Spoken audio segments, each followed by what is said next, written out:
سلام نور ټول دوستانو ته وړه موضوع د خوراک باره کې ده چې په خوراک کې دوه شیان یو هغه مهمه شیان دي چې پکې فیټ ده او پروټین ده کاربوهایډریټ ده وایټامین دي منرالز دي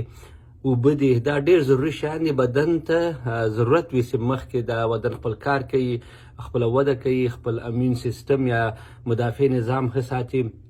بیا په دې غذا کې بل شی چې دغې ته کیلریز وایي یا انرژي دغه کیلریز د هر یو انسان خپل ضرورت وي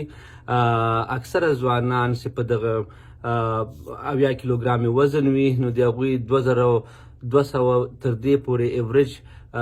کیلریز د ورځې ورته ضرورت وي ماشومان ته کم وي غټانو ته زیات وي ښځو کې کم وي نرانو کې زیات ضرورت وي د دې کیلریز څوک چې ورزش کوي باډي بلډینګ کوي هغوی ته د کیلریز زیات ضرورت وي چې کوم خلک کار نه کوي کور کې ناست وي زیات ګرځي راګرځي د هغوی ضرورت کم وي نو هر سړی د خپل ضرورت مطابق سره باید خپل کیلریز ریکوایرمنټ یا ضروریات باید هغه معلوم کړي او هغې نه زیات کیلریز که تاسو خورئ وزن هم زیاتیږي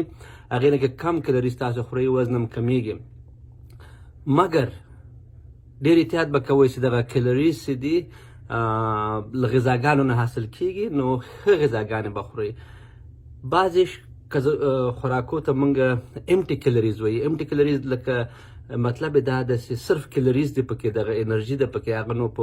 غوړو وازده کې بدلیږي تاسو بدن کې وزن هم زیاتوي او صحت هم نقص کوي امټي کیلریز مطلب دا ده چې پکې کې نور د غذا هغه مفید شیان پکې نشته ده هغه مهمه کوم غذاګانې چې دي پروټین ده لکه وایټامین ده د فیټ د کاربوهایډریټ دغه شیان پکې لږ کم وي صرف کیلریز دی پکې چې د همدې لپاره ته امټي یا خالي کیلریز ورته وي په هغې کې دغه بوره ده کیک د کلچې دي چاکلیټ د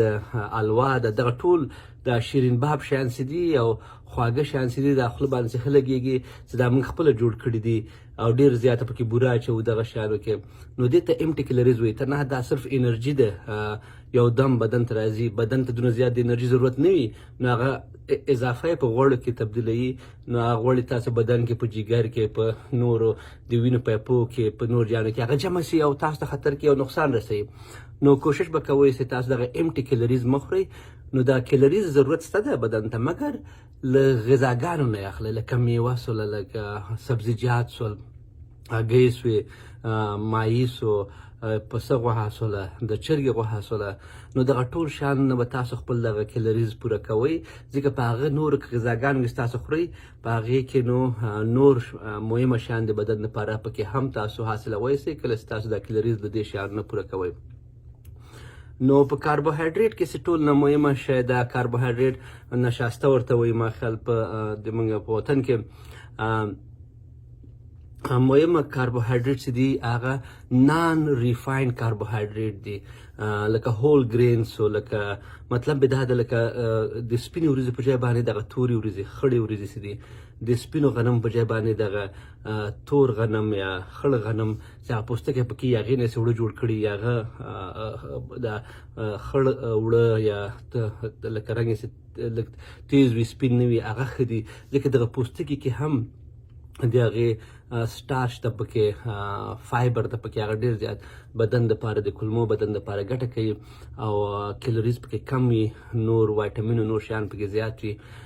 د همدغسې سیسو لکه میوه که تاسو خورئ که مڼۍ که بل شي دا پوستکی ما خوا کوئ مینځ یې سم خورئ بعضې خلک وایي دغه میوو کې هم شوګر شته ده وایي پکې د خواږه شیان شته دي نو دا ولې وخورو که موږ بوره نشو خوړلی همدغه یې وجه ده چې هغه بوره که دغه خواږه شیان لکه چاکلیټ او کلچې او بسکیټ او بوره داسې د امټي کیلریز دی پکې نور مواد مهمه شیان نشته دي مڼه چې ده ناچرل خدای جوړ کړی خواږه شیان بوره پکې ده د دې فایده بدن ته ډېره ده او په هغې کې ورسره فایبر ده وایټامینز دي منرلز دي آیرن ده په مڼۍ کې نو همدغسې ټولو میوو جاتو کې که لږ شیریني مې هم خیر ده مګر نور شیان مفید شیان پکې شته دي ډېر زیات تنها شکر مرض دپاره چې کوم شوګر لري